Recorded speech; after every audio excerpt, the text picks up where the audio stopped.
Hello, welcome to my channel. This is finally part 2 of the taking a level 2 blonde. This is the first session, and technically she was the one I used in the quick easy ombre and wet hair, so really we started there, but our intentions weren't to go so blonde at that time. Full disclosure, I am a licensed stylist, and this is intended for education for other fellow stylists. This is the before of her hair, and if you'd like to see how I did it, stay here.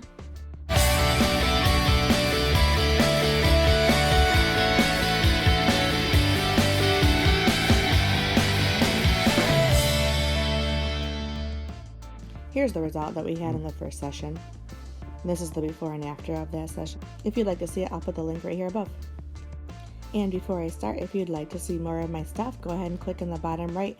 I made it really easy for you. Thanks. I'm going to try to edit this video down a little bit because it is pretty long, but I begin with mixing up Flash Lift with 20 volume around the face. Actually, no, I lied, it was 25 volume. But I did add Olaplex to it, so if you want to consider it a 20 volume, because I only used 1 32 ounce.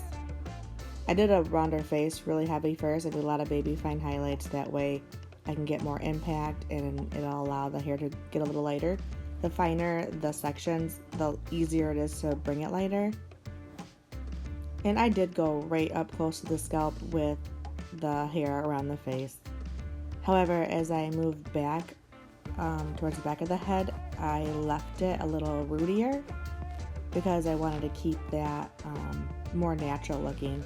And clearly she, is not a natural blonde, and she's not going to look like she has natural blonde, but to keep it softer, keeping a little bit of darker at the root is best, so that way it doesn't look so fake or like a wig, because that can happen when you bring hair this dark, pretty blonde. So go ahead and watch my foil placement. I'm going to put it on fast forward here so we can see how I do that a little bit faster, and I'll hop back on here in a little bit.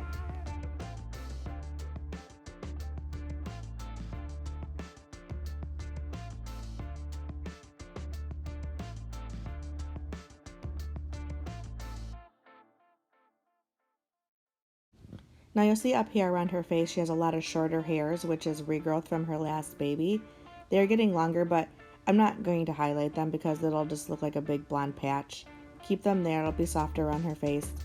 In the last video, you'll notice that I did a, well, you can call it a base break or whatnot, but we lightened her hair all over with an ash color, so it did pop it up a little bit. That way it's not so dark.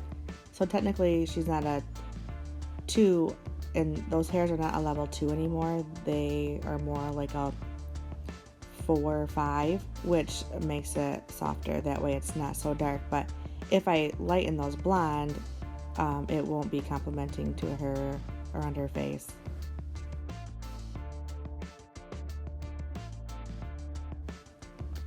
Now when doing a highlight like this so heavy, I try to do things that will decrease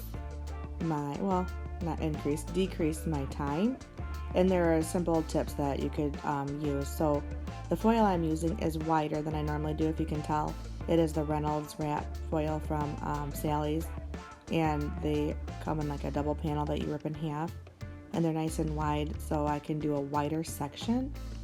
I'm comfortable doing it. If you're new to foiling, stick with what you know and kind of practice a little more, but I'm comfortable with foiling and I'm pretty fast at it, but I want to, do wider sections. I want to add that blonde as fast as I can. Another tip is, see where my clip is right there, that pink clip? I notice a lot of people will take that clip and then they'll set it down next to them, then they'll take their section and they'll pick the clip back up and then they'll put it back on the hair. That takes so much time. If you just take the hair section down, clip it right there, do your highlight, and then when you're done, your clip's right there, pick it up, section it out, and go on from there. But if you have to keep reaching down and picking up your clip and putting it back in the hair and then removing it from the hair and putting it down next to you, it's going to take it's going to take quite a bit more time. And time is money, so don't waste it.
So I had only foiled the top half of the head so far, in the crown, and the sides, and the bangs. So everywhere, just to be more technical.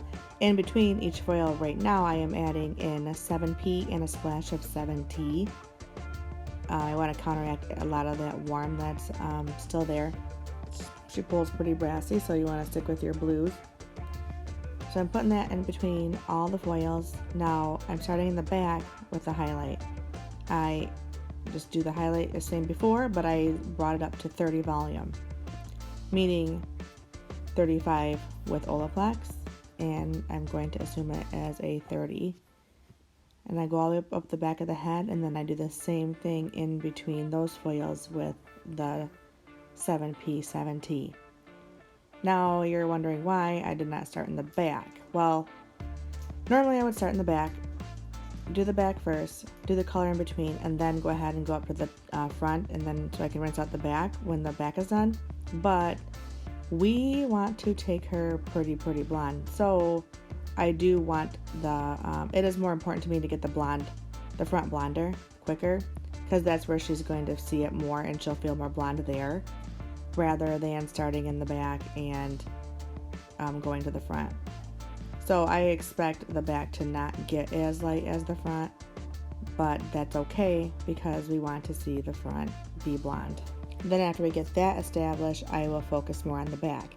She has quite a bit of hair, and we are doing this in sessions, so I am more confident doing it this way rather than I am trying to rush doing the whole thing. It'll be better for her hair, and I feel we'll get better results.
As you notice, I'm applying the color in between a little differently than normal.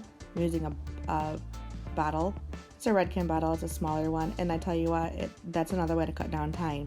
Instead of going back and forth from the bowl to the head, put it in a squeeze bottle, and with the, I'm not actually using the new gel developers with the Redken shades this time because I'm out right now, but I did the regular processing solution.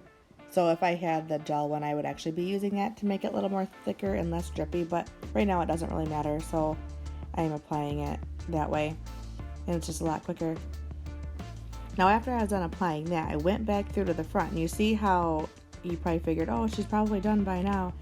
No, I'm actually applying 20 volume lightener to the ends where you've seen that was a little darker yet. And I'm going through each foil individually. Take the time to do this. That's why you got to cut down time wherever you can. That way you can take the time to do all this. It dramatically makes a big difference. To a nice level 8 orange, and I did a root touch up of 5N and 4N, and I added the toner on the ends, which is 8P, 8V, 8T. Normally I would balance that out with a neutral in there also, but I wanted it to be as strong as possible because her hair can be a little stubborn and we want to get the warm tones out of it. This did stay on for the full 20 minutes. This is our after. It turned out pretty well. She's quite a bit blonder. It's one of those where I don't know if it looked like it was blonder or not, but then when you did the before and after picture, you can really tell. She has some beautiful gold beige tones in there. You can see quite a bit of a difference. But thank you for coming and watching this video. If you'd like to look out for session 3, click this lower right subscribe button and I will have it out as soon as possible. It's actually already done. I'm just editing it, and we are doing a 4th session that I would like to put both of those together to make it a little bit quicker. And they kind of need to go together anyways. You'll see why when it comes out. Thanks. Bye.